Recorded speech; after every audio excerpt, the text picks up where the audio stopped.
قرممو بصوبنا كدمنا نفت عبي وعنا بعل وخوسانا كمي زبل نجر كم متاونا باروخاتهم يصحنا باروخاتهم يصحنا بصوم ماشي بسم الله ومنفس ቅዱስ አሐዱ አምላክ አሜን። አምላክና ቅዱስ እግዚአብሔር ነዚ ንደቂ ሰባት ኢልካ ካብ ሰማይ ሰማያት ወሪድካ እና ፍሉይ ዝገብሮ ሎማዓንቲ ድማ በዓል ሆሳዕና ስለ ዝኾነ በዓል ሆሳዕና ማለት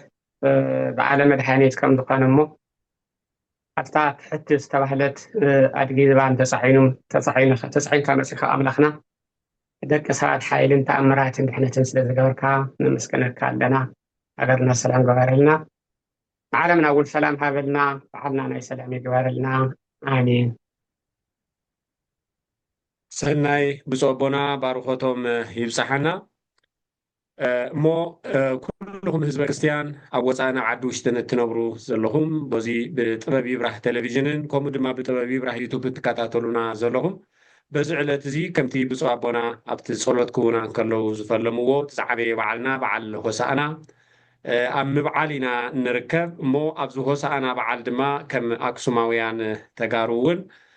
ካብ ጥንቲ ኣትሒዙ እናተኸበረ ዝመፀ ዓብዪ በዓልና እዩ። ብዛዕባ እዚ በዓል እዚ ምስ ብፁዕ ኣቦና ኣቡነ ኣትናቴዎስ ፃንሒት ክንገብር ኢና። ብፁዕ ኣቦና ኣብ ዝተጨናነቐን ኣብ ዝተፃበበን ግዚኦም ነዚ ክቡር በዓልና እዚ ብጥበብ ይብራህ ቴሌቭዥንን ከምኡ ድማ ዩቱብን ኣብ ወፃእን ኣብ ዓድን ውሽጥን ንዘሎ ህዝብና ባርኾቶም ክህቡና ከምኡ እውን ብዛዕባ በዓል ሆሳእና ከመይ ክነብዕሎ ከም ዝግባአና ከም ህዝበ ክርስቲያን እውን ትምህርቶም እውን ክልግሱልና ስለ ዝተረኸቡ ስለ ዝመፁ ደጊመ ባርኾቶም ይብፅሓና ክብል ፈቱ ብፀቦና ኳዕ ብድሓን መፁ እንኳዕ ድሓን ፀድሑ ጋቤ ጥበባት ጥበብ ይብራህ ከምኡ እውን ኣብዚ ጥበብ ይብራህ ሚድያ ስለ ሆሳዕና ንህዝብና ኣገልፅን ትምህርቲ ዝህብን ኣፍሪኩም ስለ ዝፀዋዕኹምኒ ኣነ እውን ምስግን እሞ ከምቲ ዝተባህለ ሎማዓንቲ በዓለ ሆሳዕና እዩ። በዓለ ሆሳዕና መቸስ ብዓለም ዘይፈልጥ የለ ብፍላይ ብኩሉ ኦርቶዶክስ ክርስቲያን ዝኾኑ ኩሉ በዓለ ሆሳዕና ይኽብር እዩ። ስለዚ ኣብ ሃገርና ድማ ብፍላይ ድማ ኣብ ዓዲ ካብ ኩለን ኣብያተ ክርስቲያናት ፍሉይ ዝኾነ ኣገልግሎትን ጸሎትን ምስጋናን ዝወሃቦ ድማ ኣብ ሃገርና ፍታ ናይ ጽዮን መንበሪኣ ዝኾነ ኣብ ኣክሱም ኣብ መንበረ ሰላም ርእሰ ኣድባራት ወገዳማት ኣክሱም ጽዮን ካብ ኩለን ኣብያተ ክርስቲያናት ፍሉይ ብዝበለ በዓልና ድምቀትን ጸሎትን ምስጋናን እዩ ዝቐርብ። ሆሳዕና ከምቲ ቅድም ዘልክዎ ኣብ ኩሉ ከም ዝኽበር ተኣዩ ሆሳዕና እንተኢልና በዓል ሆሳዕና መቸስ ጎይታና ኢየሱስ ክርስቶስ ኣብ ዝባን ኣድጊ ኮይኑ ተቐሚጡ ናብ ኢየሩሳሌም ዝኸደሉ እዩ። ኣብቲ ናይ ማቴዎስ ወንጌል ምዕራፍ 21 ዝነግረና ንሃዋርያት ከም ዝለኣኾም ኪዱ ንቅድሚኹም ኪዱ እሞ እቲ ኣስረት ኣድጊ ምስ ጓላ ክትረኽቡ ኢኹም ንሳ ፈቲሕኩም ኣምፁለይ እቲ ክትፈትሕዎም ዘለኹም ንምንታይ ኢኹም ትፈትሕዎም ዘለኹም እንታይ ኢኹም ትገብርዎም ዘለኹም እንተበሉ ንጎይታ የድልይዎ እዮም በልዎም ኢሉ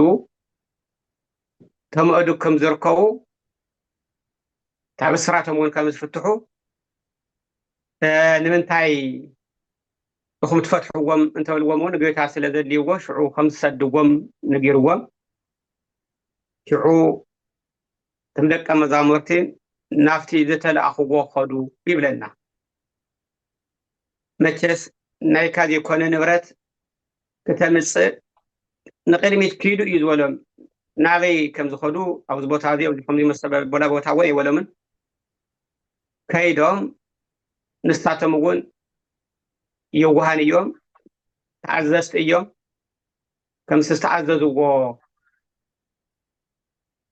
ከይዶም ነቲ ጎይታ ዝበሎም ዝተኣስረት ኣድጊ ምስ ጓላ ምስ ዕሉ ማለት እዩ ኣምፁሉ ክፈትሕዎም እንተወለዉ ድማ እቶም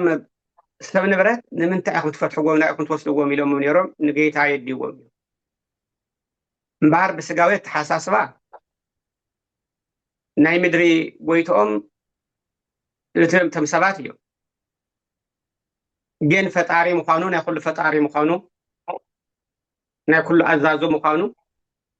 ናይ ኩሉ ጌታ ምዃኑ ከርድእ እግዚአብሔር መንፈስ ቅዱስ ነቲኣቶም እውን ተቀቢሉ ልዕሊኣቶም ጎይታ ከም ዘሎ ኣረዲኡ ለቂቖሞም እዮም ሕጂ ፈቲሖም ምስ ኣምፀሉ ኣብ ዝባን ኣድጊ ዓለባኣቶም ጎዝጎዝሉ እዩ ወርሃኑ ኣልባሲሆሙ ይብል ልብሰም ኣንፀፍሉ ኣብኡ ድማ ኣቐመጥዎ ይብል እዚ ብዕለቱ ሆሳዕና ዝተፈፀመ ማለት እዩ ሆሳዕና ማለት መድሓኒት ማለት እዩ ሆሳዕና ማለት ሕዚ ኣድሕን ማለት እዩ መዓዝ ሕዚ ኣድሕን ማለት እዩ ሆሳዕና ማለትስ ሕዚ ኣድሕን ማለት እዩ ስለዚ መድሓኒትነቱ ሃዋርያት ፈሊጦም ኣልባሳቶም ኣብ ልዕሊ ኣድጊ ኣንፂፎም ተፃዓይኑ ክኸድ ከሎ እናመስገኑ ከም ዝኸዱ እዩ ቅድሚና ኦም ካደ ግን ንምንታይ እየን በቕልስ ኣለዋ ኣእዱግ ካልኦት ፈረሳት ኣለዋ ወይ ካሊእ እንስሳ ዘይደለየስ ንምንታይ እዩ በእዱግ ዝመረፀ እንተኢልና ንምንታይ እዩ ክርስቶስ ኣብ ኣድጊ ዝተቐመጠ እቲ መድሕን ጎይታ ትሕትኑ ምንቲ ክንገረፍታ ዝተሓተት ብጣዕሚ ዝተሓተት እንስሳ ኣብኣ ተቐሚጡ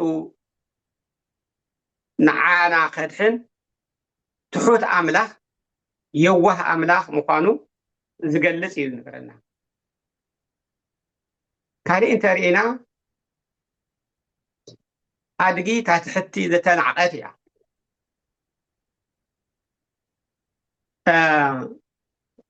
ብብሉይ ኪዳን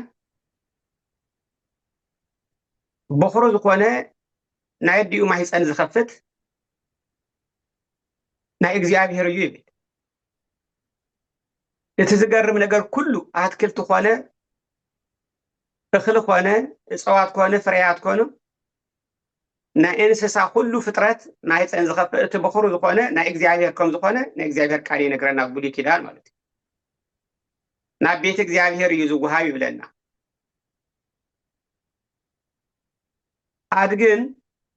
ከልብን እንተኮይኑ ግና ተገዚኡ ናቱ ግምት ዋጋ ትበዓል ንብረት ትሰብኣይ ትሰብ ሸይጡ ገንዘብ ዳይህብን እምበር ርኩሳት ተባሂሎም ስለ ዝፅውዑ ኣድግን ከልብን በኹራት ኮይኖም በኹሩ እንተኾነ ኣይወሃቡን ነይሮም ንቤተ እግዚኣብሔር ሳይወሃቡ ነይሮም ግን ተሸይጦም ታሽያጥ ገንዘብ ግን ትወሃብ ናይ መን ናይ ዞም ክልተ ናይ ኣድግን ናይ ከልብን ክርስቶስ ብነቢያት ዝናገሮ እቲ ናይ ሆሳዕና ብትንቢተ ዘካርያስ እውን ዘሎ ኣብ ኢሳይያስ እውን ዘሎ ካልኦት ነቢያት እውን ከም ዘለዉ ነብይ ዳዊት እውን ከም ዝበሎ ማለት እዩ ሆሳዕና ብሩክ ዘይመፅእ በስመ እግዚኣብሔር እናበለ ነብይ ዳዊት ተነቢኡ እዩ ኣንቲ ጓል ፅዮን ደስ ይበልኪ ከም ዝበለ ኢሳይያስ እውን ዘካርያስ እውን ኢሳይያስ እውን ትንቢት ዘነበዮ ዝተፈፀሙ ምዃኑ ክርስቶስ ንወዲ ሰብ ከድሕን ክቡሩ ልዑል ክቡሩ ኣምላኽነቱ ገዲፉ ንደቂ ሰብ ነፍቲ ትሑት ቦታ ስጋ ኣዳም ስጋ ማርያም ክለብስ እንተሎ ክፅነስ ከሎ ማለት እዩ ዝተረኽበ ብፍላይ ኣብ ልደቱ ኣብ ቤተልሔም ኣብ ደንበ እንስሳ ተረኺቡ ታፍቲ እስትንፋስ ዝገበሩሉ ኣድግን ላሕምን እዮም ክልተ እዮም ነይሮም ታፍቲ ላሕ ቆፂሉ ኣድጊ እዩ ላሕሚ ካብ ኪሩቤል ሓደ ገጸ ላህይ ክርስቶስ ብላሕሚ ከም ዝምሰል ንምንታይ ንኩሎም እንስሳት ዝውክል እኳ እንተኾነ ካሊእ ምስጢር እንተሃለዎ ኣብ ቤተልሔም ኣብ ደንበ እንስሳ ስጋ ለዊሱ ስጋ ማርያም ለዊሱ ብኣምሳለ ህፃን ምድቃሱ ዝናገር ስለ ዝኾነ ካብ ኪሩቤል ሓደ እዩ። ካብቶም ኪሩቤል ገጸ አንበሳ፣ ገጸ ንስር፣ ገጸ ሰብ ወገጸ እንስሳ ዝብሎ ገጸ ላህሚ ማለት እዩ። ገጸ ላህሚ ስለዚ ብሉይ ኪዳን እውን ኣላሕም መስዋዕት ኮይኖም ዝቀርቡ ዝነበሩ እዮም። ኣድጊ ግን ወይከ ኣብ ልደቱ መዓልቲ እስትንፋሱ ዝገበረሉ ፈጣሪኡ ዝፈለጠ ኢሳያስ ከም ዝብሎ ኣድጊ እውን ድዕራይ ገይቱ ይፈልጥ እዩ፣ ኣድጊ እውን ዝንከባለለሉ ዘንገርግረሉ ይፈልጥ እዩ ከም ዝበለ ገይቱ ከም ዝበለ ኢሳያስ ተነቢሉ እዩ። ያው እስትንፋስ ዝገበረ ስለ ዝኾነ ኣብቲ ትሑት ኮይኑ መፂኡ ተወሊዱ ብህፃን መልክዕ ደቂ ሰባት ምሕደሪ ኣይንህብን ኢሎሞ ኣብ በዓትን ኣብ ደንበን ክውለድ ከሎ ክርስቶስ ሓያል ቁራብ ዝነበረሉ ግዜ ብእስታብ ውሽጢ ኣካሉ ዝወፅእ ሙቕ እስትንፋስ እፍ እንዳበሉ ወኣብ ዝተማቆዎ እስትንፋስ ኣድጊ ወላሂ በመዋዕሊ ቁሩብ ኣሳትያ ከም ዝብሎ ኢና ንርኢ ማለት እዩ። ሕጂ ድማ መለኮቱ ኣብ ዝገልፀሉ ተኣምራቱ ኣብ ዝገልፀሉ ግዜ ከይድኩም ኣምፁለይ እትፈትሐት ተኣስርተ ኣድጊ ፈቲሕኩም ኣምፁለይ ኢልዎም ነይሩ ማለት እዩ። እሞ እቲ ዓባይ ኣድጊ እታ ምስ ግልገላ ሰብ ዘይተፃዕና ይብል። እዚ እውን ትርጉም ኣለዎ እዩ። እቲ ዓባይ ኣድጊ ናይ ኣይሁድ እዩ። እታ ግልገል ኣድጊ ድማ ተውዒሉ ክንብላ ናይ ኣህዛብ ምሳሌ እዩ። እቲ ዓባይ ኣድጊ ብኣይሁድ ዝተመሰሉ ኣይሁድ ክህነትን መስዋዕትን ኩሉ ትንቢትን ሕግን ተዋሂብዎም ክድሕኑ ኣይከኣሉን። ንምንታይ? ስለ ዘይተኣዘዙ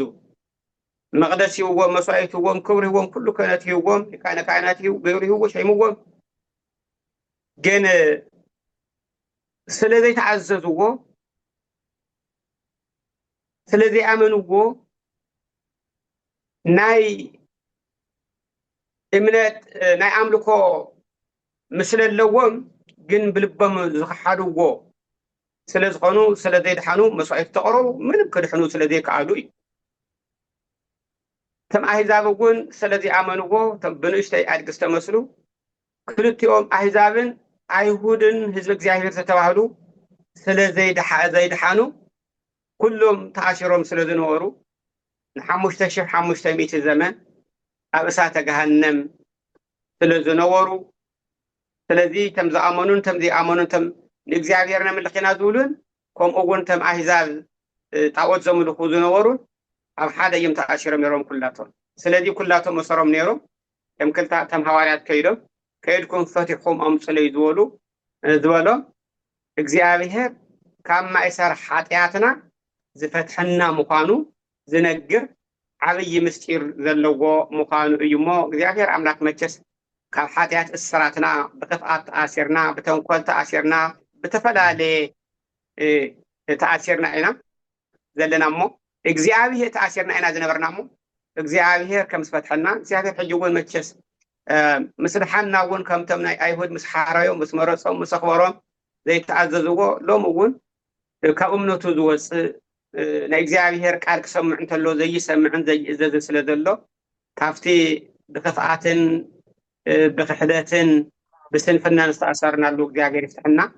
ስለዚ ልብሳቶም ኣንፂፎምሉ ኣብኣ ተቐሚጡ ትሑት መድሓኒት ብቅድሚኡን ብድሕሪኡን ኮይኖም ህዝቢ ምስግንዎ ነይሮም ይብል ሐዋርያት ልብሳቶም ኣብቲ ኣድጊ ኣንፂፎምሉ እቶም ህዝቢ ድማ ክዳኖም ነፀላኣቶምን ኣብታ ትሕቲ ኣድጊ ከም ተኣድግስ ከቢራ ታትሕቲ ታትዋረድ ዝነበረ ከም ተዓንተዎ ዝበልናዮ በኹሪ ኮይና እንኳስ ንእግዚአብሔር ዘይትዋሃብ ዝነበረት ሕጂ ግና ከቢራስ ልብሳቶም ይንጽፉላ ኣለዉ ንጌታ ክብሪ እውን ተኾነ ማለት እዩ ካልኦት እውን ዓበይትን ኣናእሽትን ኩሎም አንፂፎም ናይ ስየ ቆሪፆም ናይ ወይራ ቆሪፆም ቆፅሊ ቆሪፆም ለምለም ሒዞም ብቅድሚት ዝነበሩን ብድሕሪት ዝነበሩን ኩሎም ሆሳዕና ለወልደ ዳዊት ብሩክ ዘይመጽእ በስመ እግዚአብሔር ሆሳዕና ለወልደ ዳዊት ሆሳዕና በአርያም እንዳበሉ እናዘመሩ ናብ ኢየሩሳሌም ከም ዝኸደ እዩ ዝነግረና ዘሎ ያው ከም ብቅድሚት ዝነበሩ ናይ ነቢያት ምሳሌ እዮም እቶም ብድሕሪት ዝነበሩ ድማ ናይ ሐዋርያት ምሳሌ እዮም ከም ብቅድሚትን ብድሕሪት ዝነበሩ ኩሎም ሐዋርያት ነቢያት ዝተነበይሉ ኩሉ ድዩ እንዳበሉ መድሓኒት እዩ ክመጽእ ከድሕነና ፈኑ እድየከ ፈኑ ብርሃነከ ወጽድቀከ እንዳበሉ ዝተነበይዎ ዝተፈጸመ ምዃኑ እውን ዘርኢ እዩ ሓረ እውን ሐዋርያት እውን ካብ ኢየሩሳሌም ጀሚሮም ዝሰበኽዎ ሐዋርያት ዝሰበኽዎ ምዃኖም መድሓኒትነቱ ኣምላኽነቱ ቤዛውነቱ ዝሰበኽሉ ምዃኑ እዩ ዘርእየና ናብ ኢየሩሳሌም ያው ብኽብሪ ኣትዩ እዩ ስለዚ ኣብ ሆሳዕና ኣትዩ ሽዑ ተኣምራት ዓበይቲ ተኣምራት ገይሮም እዮም እንታይ ይብል ጎርጎርዮስ ይብል መድሓኒት ብምዃኑ ቅድሚ ሕዚ ዘይተገብረን ብድሕሪ እዚ ድማ ዘይግበርን ተኣምራትን መንክራትን ኣርኣየ ሆሳዕና በአርያም ለወልደ ዳዊት እናበሉ ብዙሕ ተኣምራት ከም ዝተገብረ እዩ ሰለስተ ግዜ ይደሉ ኣብቲ ናይ እህወ ባስሌስ ጎርጎርዮስ ማለት እዩ መድሓኒት ስለ ዝኾነ ካብ መሰረት ቤቱ ከይተነቃነቀ ካብ ልዑል መንበሩ ወሪዱ ጸጋን ሓይልን ኣርኣየ ሆሳዕና በአርያም ካብ መድሓኒትነቱ ዝተሓለ ንስሑታን ክመልሶም ክርስቶስ ሰብ ዝኾነ ዝመፀ ንስሑታን ክመልሶም ንሩስሓት ከንጽሆም ኣስተውዕሉ እዙይ ተኣድጊ ተዓባይን ታንእሽተይን ተኣሲራ ነርና ኢልና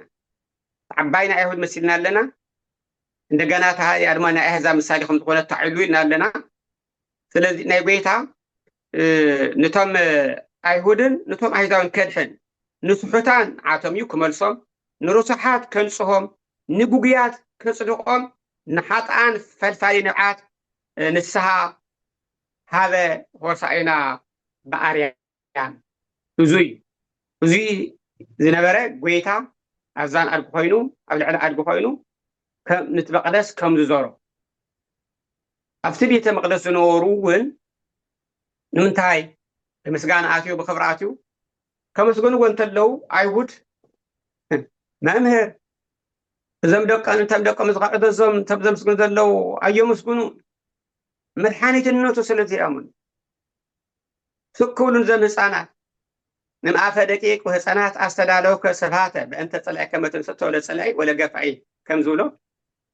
ስለዚ እዙይ ነቢይ ዳዊት ኩሉ ግዜ ዝደግምዎን ዘንበብዎን መፅሓፍ ኮይኑ ግን ኣይተረድኦምን እትንቢ እኳ ደኣስ ከየመስግኑ ስክብል እዘዘብ እዩ ንስኻትኩም ተዘይመስገንኩምኒ ካብ እግዚኣብሔር ካብ ዘብ ኣእማን እዚኣቶም ደቂ ኣብርሃም ገይሩ ከምስጉን ከትስኦም ይሉ ንስኻትኩም ብስጋ ደቂ ኣብርሃም ኢኹም ነርኩም ንስኻትኩም ንምምስጋን እምቢ እንተበልኩም ንስኻትኩም ንምድሓን እምቢ እንተበልኩም ንስኻትኩም ንምእዛዝ እምቢ እንተበልኩም እንሆ ዘመእባን እዚኣቶም ከምስጉንን እዮም ማለቱ ኣሕዛብ ኣሚኖም ታንእሽተይ ኣድጊ ዝበልና እያ ኣገልገል ዝበልና እያ ኣሚኖም ብመንፈስ ደቂ ኣብርሃም ኮይኖም ኣብ መንግስቲ ሰማያት ክወርሲኦም ከምስጉንን ኩሉ ግዜ ከምስጉንን እዮም መስዋዕት ይቀርብሉ እዩ ኢሉ ጌታ ሽዑ ከም ዝነገሮም ይነግረና ኣሎ ማለት እዩ ካሊእ ኣብ ጦርነት ግዜ ኸውን ከሎ ነቢያት ብፈረስ ኣብ ፈረስ ተቐሚጦም ጦር ሒዞም ኩናት ሒዞም ይኸዱ ከም ዝነበሩ ናይ ጦርነት ናይ ህልቂት ናይ መከራ ዘመን ምዃኑ ኣመንቲ ዝኽፈልጥ ይንቀሳቐሱን ይዞሩን ነይሮም። ሰላም ኣብ ዝኾነሉ ግዜ ድማ ኣብ ኣድጊ ተቐሚጦም ስናር ኣድጊ ትበሃል ተቐሚጦም ይዞሩ ነይሮም። ፈረስ ናይ መከራ ናይ ሞት ናይ ህልቂት ናይ ጦርነት ናይ ህውከት ዘመን ምዃኑ ዘርኢ ብኣድጊ ተቐሚጦም ክኸዱ እንተለዉ ግና ናይ ሰላም ዘመን ምዃኑ ስለዚ ጎይታና ኢየሱስ ክርስቶስ እውን ነቢያት ተነበይዎ ኣመንቲ ክፍፅም እንታይ ይብል ኣብርሂ ኢየሩሳሌም በጽሐ ብርሃንኪ ወስብሐተ እግዚአብሔር ሰረቀ ላዕሌኪ ኢየሩሳሌም ደስ ይበልኪ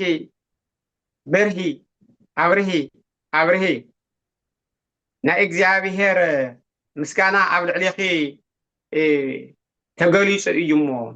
ሰረቀ ላዕሌኪ ወስብሐተ እግዚአብሔር ሰረቀ ላዕሌኪ ናይ እግዚአብሔር ምስጋና ኣብ ልዕሊኺ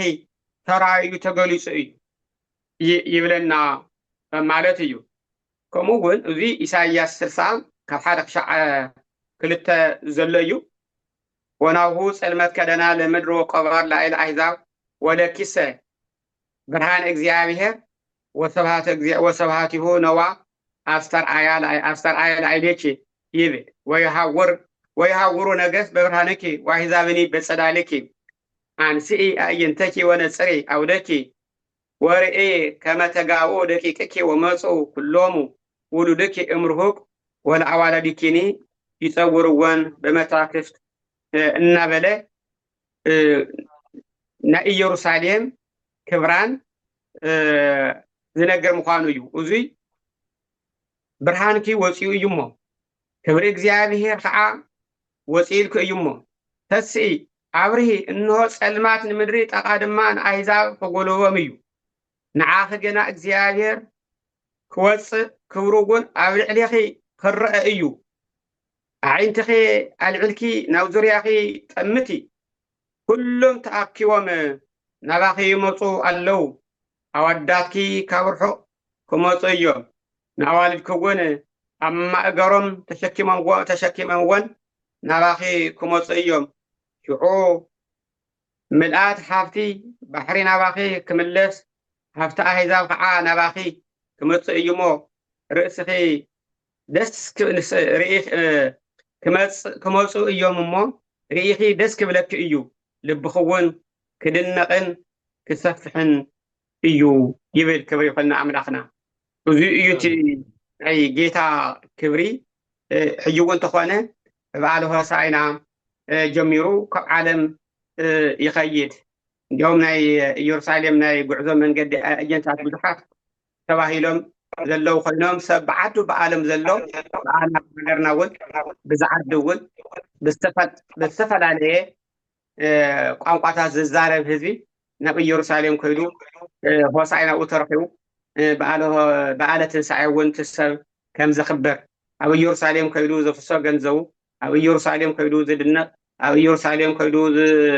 ዝሰብኩ ስብከታት ኣብ ኢየሩሳሌም ከይዶም ዘመስግኑ ብዙሓት ምዃኑ ትኽብራ እዚ እዩ እቲ ዘርእየና ዘሎ ማለት እሞ ሆሳዕና ዓብዪ እዩ። ኣንቲ ጓል ጽዮን ደስ ይበልኪ እንሆ ንጉስኪ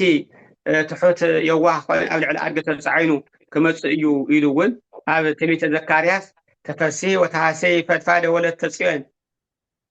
ወስብኪ ወለተ ኢየሩሳሌም ናሁ ይመጽእ ንጉስኪ ጻድቅ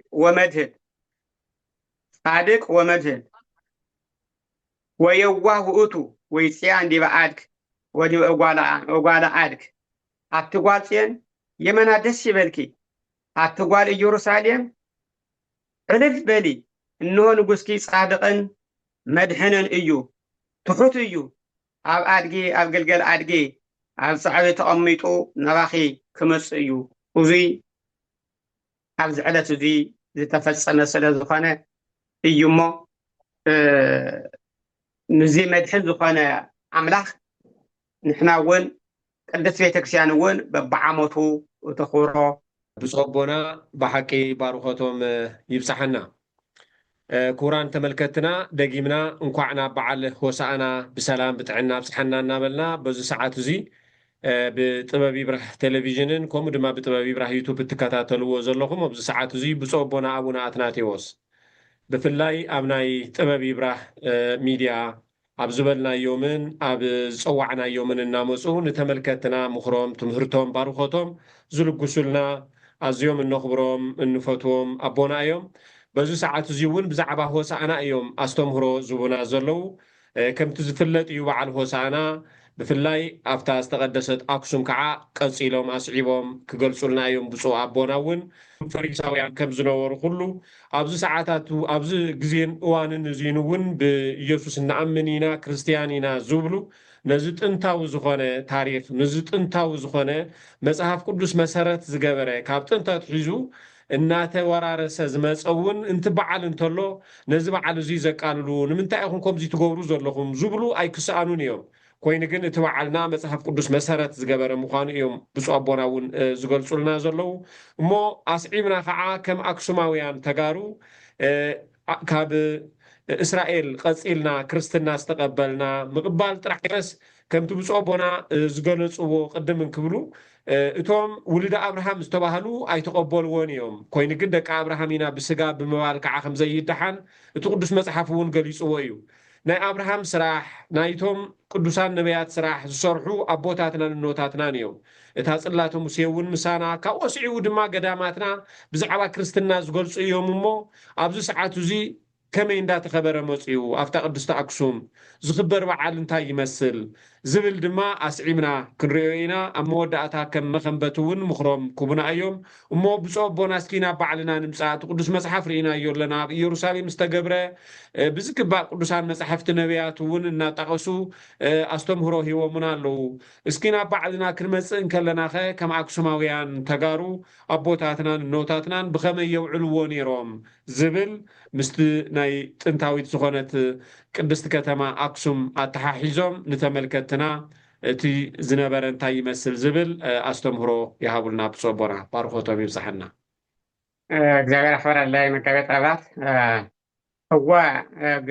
ፍሉጥ እዩ እታ መንበረ ጽዮን ዝኾነት ርእሰ ኣድባራት ወገዳማት ኣክሱም ጽዮን እዚ ሽሙ እዚ ታቦተ ጽዮን ናብኡ መፅያ ማለት ብቀዳማዊ ምኒልክ ጀሚራ ኣብ ኣክሱምና ካብቲ መፅእ ጀሚራ መስዋእቲ ብሉይ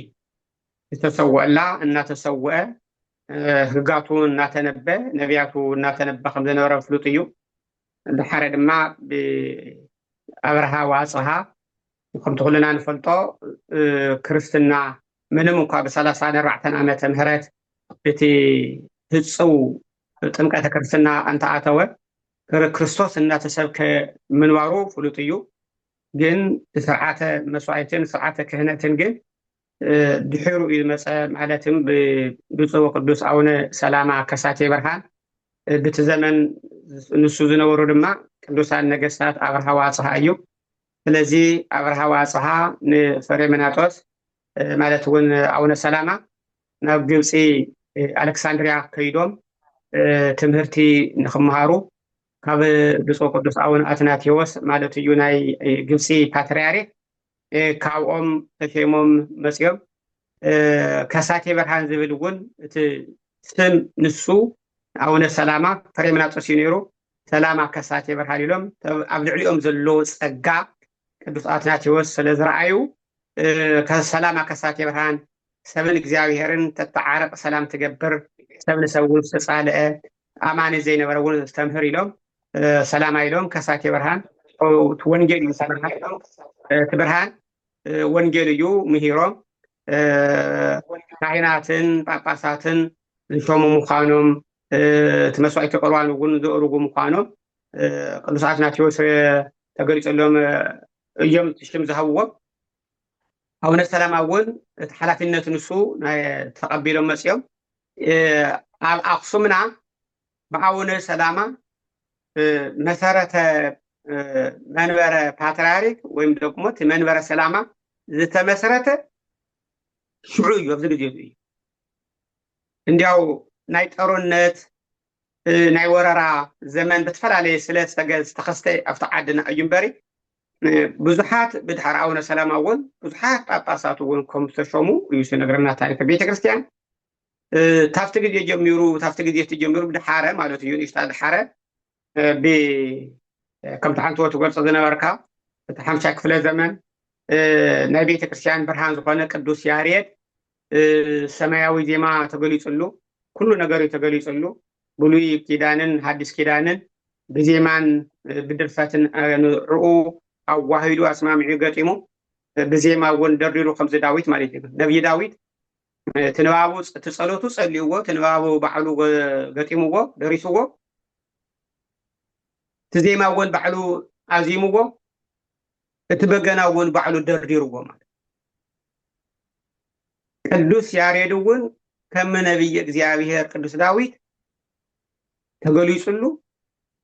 ያውም ናይ ያሬድ ዋይ ዜማ ዘሰማይቶ በሰማይ ዝበሎ ሰማያዊ ዜማ ተገሊጹሉ ሰማያዊ ምስጋና ተገሊጹሉ ሰማያዊ መዝሙር ተገሊጹሉ አዚምዎ ታፍቲ ግዜ እቱ ይጀምሩ ካብ ዘመን ያሬድ ጀሚሩ ክሳብ ሕዚ ኣብ ኣክሱም ጽዮን ርእሰ ኣድባራት ወገዳማት እቲ ናይ ሆሳዕና ዝካየድ ነርዓን ክንደይን ግዜ እናመላለሱ ዝብልዎ ታፍቲ ሽዑ ግዜ ክታብ ቅዱስ ያሬድ ጀሚሩ ሕጂ እውን ይበፅሕ ማለት እዩ ብዋዜማ ጀሚሩ ትሕለት እውን ከምቲ ክስኻ ትፈልጦ ህፃናት እውን ያው ቤተሰብ ሰባት ኣለው ታፍቲ ዘይተቋረፀ ምዃኑን በብታራ ዘውፅዎ ኣለው ሰባት እቲ ዘንበባ ያው ጸሎት ተገይሩ ተባሪኹ ይወፅእ ታወድ ሓረና ኩሉ ክስታያት እንዳኸደ ንዋየ ቅድሳት ኩሉ ወፅዩ ታኣድግ እውን ተሸሊማ ታዩ ትውፊቱ ከይቀሪ ማለት እዩ ኣብ ካሊ ሕጂ ኣድገ ተሸሊማ ኣይትወፅን እያ ወሳይና ብርግጽ ዘንበባ ተገይሩ ተጸልዩ ትመርሓ ተፈጺሙ ኣርባዕተ ወንጌላት ተነቢቡ በኣርባዕቲኡ ማእዘን ማለት እዩ ትመርሓትና ተመርሕ ኮይኑ ዘንበባ ስየ ይዕደል እዩ ኣብ ኣክሱም ግን ታፍቲ ጸሎት ጀሚሩ ታፍቲ ምርሓቱ ጀሚሩ ፍሉይ እዩ እቲ ኣድጊ ክርስቶስ ከም ዛሎም መዓንቲ ኣብ ኢየሩሳሌም ኣብ ኣድጊ ተቐሚጡ ብቅድሚኡን ብድሕሪኡን ልብሶም እናንጸፉ ብድሕሪን ብቕድሚትን እውን ስየ ኣበባ ሒዞም ዘንበባ ሒዞም ናይ ኣውልዕ ቆፅሊ እውን ሒዞም ዘውዕልዎ በዓል ኣብ ኣክሱም ቦይኑ እዩ በዙይ ክንኮርዕ ይገበአና ናይ ወይንትና ይኮን ናይ ኩሉ ክርስቲያን ይኽግበር ነይሩ ግን ትውፊቱ ተይቀረየ ዓቂቦም ክሳብ ሕጂ ዘቕፅልዎ ዘለዉ ስለ ዝኾኑ ንዚ ንዝገብሩ ኣቦታት ሊቃውንትን ካህናትን ዓበይቲ ዓድን እግረ መንገዱ ካብ ልቢ መንእስያት እውን ንዚ ንኸድምቑ ተሸሊሞምን ናይ ክብሪ ልብሶም ለቢሶምን ምንፃፍ እንዳንፀፉን ዝሰርሑ መንእስያት እውን ኣጠቃላይ ከመስገነ ደሊ እዙ እዩ ታኡ ግዜ ጀሚሩ ክሻው ሎሚ ዝፍጸም ዘሎ እዙ እዩ ይልቁን ሕጂ ከምቲ ዓንቶ ሊቀ መጋየፂ ጥበባት ዘገልጽካዮ እቲ ሕጂ ዝኒሄ ንዙይ ዝነቕፉ መናፍቃን መፂኦም ተኸሲቶም እኒው ናይ ካሊእ ቋንቋ ተዛረፍቲ ይኮነስ ናትና እውን ቋንቋ ተዛረፍቲ ደቅና እውን ዝኾኑ ወገንና እውን ዝኾኑ ኣለው እዮም እዙይ ተረተረት ነበርያ ነበረት ይኮነስ እዙይ ሓቂ እዩ እዙይ ብነቢያት ብሕጊ እውን ዝተቐመጠ ብነቢያት ብመዝሙራት ዝተጻሕፈ ብሓዲስ ኪዳን እውን ካብቲ መጀመርያ መጽሓፍና ናይ ሓዲስ ኪዳን ካብ ማቴዎስ ጀሚሩ ክሳዕ ራዕየ ዮሃንስ ዘሎ ብዙሕ ተገሊጹ ተመዝጊቡ ዘሎ ዝርከብ እዩ ኣብ ቤተ ክርስቲያንና ስኺላ መሰረት ዘይብሉ ኣይትገብርን መሰረታ መጽሓፍ ቅዱስ እዩ ስለዚ እዙይ ክነኽብሮ ክንዕቅቦ ይግበአና ኣክሱም ቅድስቲ ከተማ እያ ተባሂላ ትፅዋዕ ብመንበረ ሰላማ እውን ቅድስት ኣክሱም ተባሂላ ክፅዋዕ ብሲኖዶስ እውን ዝተወሰነ እዩ ባይዞ እግረ መንገዱ ስለዚ እዚ ክንዕቅቦ ሸለል ክንብሎ ኣይግበአናን ኣብቲ ውሽጣ ቅድስቲ ድሕር ተባሂላ ቅዱስ ዘይኮነ ነገር ክፍጸመላ ቅዱስ ዘይኮነ ነገር ክንገረላ ቅዱስ ዘይኮነ ነገር ክስበኸላ ኣይግባኣን ስለዚ ድማ ናይ ሊቃውንትና ናይ ካህናትና ስራሕ እዩ ዝኸውን ክንሕልዎ ክንዕቅቦ ይግባእ ክርስቶስ እውን ኣምላኽ እውን ደስ ብሎ እዚ ቅዱስ እዚ ዓቂብና እንተኸይድና ኢና ቅድስቲ ኣክሱም ዘበላ እውን ቅድስቲ ትግራይ እውን ዘበላ እውን እዚ እዩ ናይ ክርስቲያን ደሴት ተባሂላ ናይ ክርስቲያን ዓዲ ተባሂላ ዝፅዋዕ ዝነበረ ህጉን ስርዓቱን ትውፊቱን ሓልዩ ዓቂቡ ይኸይድ ስለ ዝነበረ እቶም ኣቦታትና ጠንካራታት እዮም ነይሮም ፅኑዓት እዮም ነይሮም ስለዚ ሕጂ እውን እግዚኣብሔር ይመስገን ኣብዚ በፂሑ እኒሄ ኣብቲ ዘመንና ንኸይጠፍ ክንዕቆ ብዝበለፀ ክነድምቆ ብዝበለፀ ንዓለም እውን ክነፋልጦን ክነጋውሖን ዝግበአና ምዃኑ እየ ዘብል ሊቀ መጋቤ ጥበባት የቕኒየልና ብፁዕ ኣቦና ባርኾቶም ይብፅሓና ብዝግባእ ገይሮም ገሊፆምልና እዮም ብሓቂ እዛ ቅድስቲ ዝኾነት ርትዕቲ ዝኾነት ኦርቶዶክሳዊት ተዋህዶ ቤተክርስትያን ኣክሱም ትግራይ እቲ መሰረቱ እዚ እዩ ካብ ጥንተ ትሒዙ ናብ ኩሉ ዘሎ ሕጂ ንሪኦ ዘለና ሆሳእና እናተባሃለ ዝበዓል ኣብ ኢትዮጵያ ስንበሎ ኣብ ኤርትራ ስንበሎ ዝበዓል ዘሎ በዓል ካብዛ ቅድስቲ ዝኾነት ከተማ ኣክሱም ካብኡ ዝመንጨወ ወይ ካብኡ ዝተላዕለ ካብኡ ዝተበገሰ እዩ ዝሕዚ ንሪኦ ዘለና ብተፈላለዩ ዝበዓሉ ዘለዉ በዓላት እሞ መሰረትና ንፍለጥ እዩ እቲ ካልእ ከዓ ቤተ ክርስቲያንና መፅሓፍ ቅዱስ ብኣስተምህሮ ከምቶም ካልኦት ዝገብርዎ ኣብ መድረክ ጥራሕ ደው ኢላ ብምምሃር ጥራሕ ኣይኮነትን መፅሓፍ ቅዱስ እትሰብኽ መፅሓፍ ቅዱስ ብስእላት ጌራ ትሰብኽ መፅሓፍ ቅዱስ ብበዓላት ትሰብኽ መፅሓፍ ቅዱስ ብዜማ ትሰብኽ ስለዚ ነንሕድሕድኦም በዓላት እንተዘይህልው ነይሮም እቲ ቅዱስ መፅሓፍ ብኸመይ ኢና ክንዝክሮ ነርና ዝብል ነገር እውን ዓብዪ ሕቶ ዘልዕል እዩ ስለዚ በዓላት እንትመፁ ኣብ ማቴዎስ ወንጌል ተጠቕሰ ኣብ ዮሃንስ ወንጌል ተጠቕሰ ኣብ ማርቆስ ተጠቕሰ ኣብ ሉቃስ ተጠቕሰ ኣብ ካልኦት ተጠቕሱ እውን በዓላት መሰረት ጌርና እቲ መፅሓፍ ቅዱስ ንህዝቢ ንኸምህሩ ከምቲ ንሪኦ ኣብ ኣክሱም ዝእከብ ብኣማኢተ ሸሓት ብሚልዮናት ዝቁፀር ህዝቢ ንክእከብ ዝገበርዎ በቲ በዓላት ኣቢሎም በብዓመቱ እቲ ቅዱስ መፅሓፍ እዩ ዝስበኽ ዘሎ እሞ እዚ ነገር እዚ ክንዕቅቦ ይግባአና ኣብ ዝወለዶ እዚ